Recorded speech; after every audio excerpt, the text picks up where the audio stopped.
Good afternoon, everybody. Today I'd like to do the Week 3 sports economics discussion while some of the ideas are still fresh in my mind. Now, for this week, we talked on a lot of different topics relating to colleges and risk assessment and really what purposes universities serve. And while we had great discussions about universities and like many of the problems we see today in rising tuition costs, uh, there was a sort of overwhelming feeling in the class, at least from my perspective, that we didn't have a lot of good solutions to these issues. Now, today, I would like to make it clear that I don't have good solutions to these issues. Certainly, they need to be fleshed out. But I think some of these problems at least could be solved if universities and colleges acted more like a franchise, similar to how, like a Chick-fil-A or Subway franchises their locations today. Now, when I initially thought of this idea, I thought like, oh, jackpot, why hasn't anybody thought of this before? But, presumably people have thought of it before and it's not going to work for one reason or another. So I really want to use this time to flesh some of those things out. Now, on Monday, it was mentioned that the University of Rochester spends about $93,000 per student. That's a lot of money, right? And, a big reason for why U of R spends all this money per student, not the only reason, but a big reason why is that more money equals more prestige insofar as if you're spending more money per student, it is perceived that the educational outcomes are going to be more valuable. To a certain extent, they are going to be proportionate to the money that you put in. And that makes sense, right? Because, it even goes, as Professor Rizzo mentioned, into the rankings for the school and how these schools are portrayed in the popular media.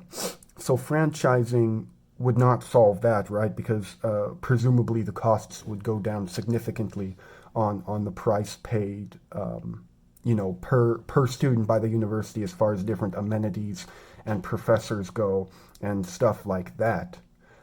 What it would help, however, is fulfill the mission that a lot of universities, like the University of Rochester, like to suggest, in that they like to give back to the community and they like to offer as many people an affordable, world-class education as they possibly can.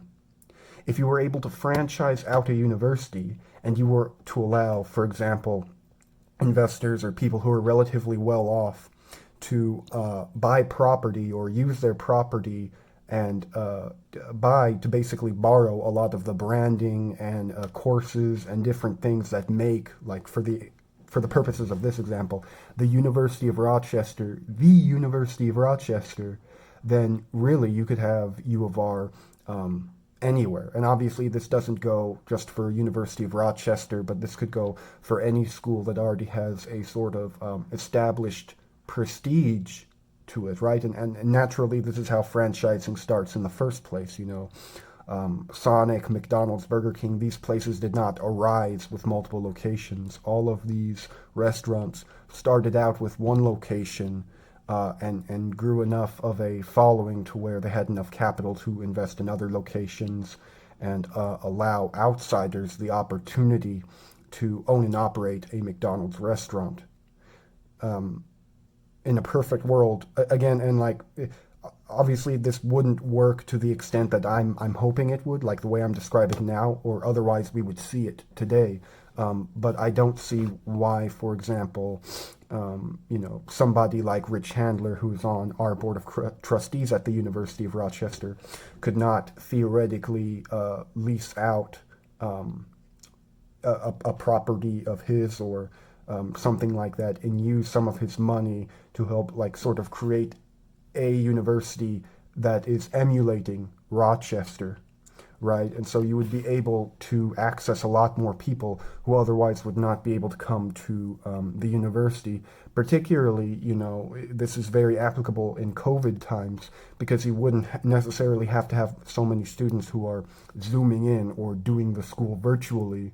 Because if you have an international student and you have an international, for example, franchise of the University of Rochester, you can you can operate that in whatever country of origin we're talking about, and we could have those students go to the university.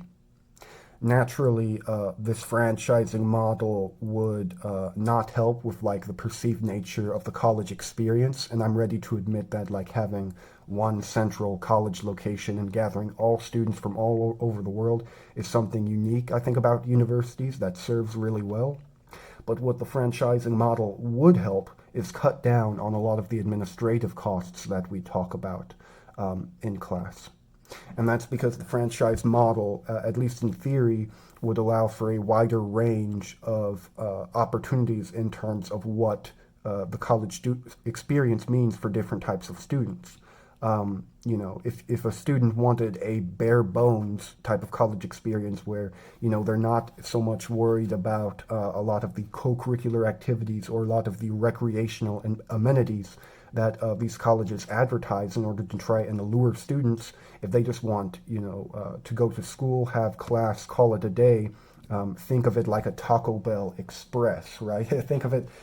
Sorry, I'm laughing here, but I'm trying to be serious. Like, think of it like as if it is a place where you can go get your schooling completed, get your degree, but not worry so much about maybe the other things that aren't beneficial for a student or that the student doesn't care about. But again, in theory, they're still able to use the degree to their advantage, where like, oh hey, I was able to get a degree in economics or anthropology, chemical engineering from the University of Rochester through whatever establishment, institution, what have you, is borrowing that credibility from the University of Rochester. Because again, the entire reason that we're in college in the first place is to borrow the University of Rochester's credibility and use it to our advantage when we're trying to establish ourselves, establish a career for ourselves with our employer in the future, because presumably the University of Rochester is a recognized, reputable institution. I don't see why a lot of this could not carry over into a franchise model.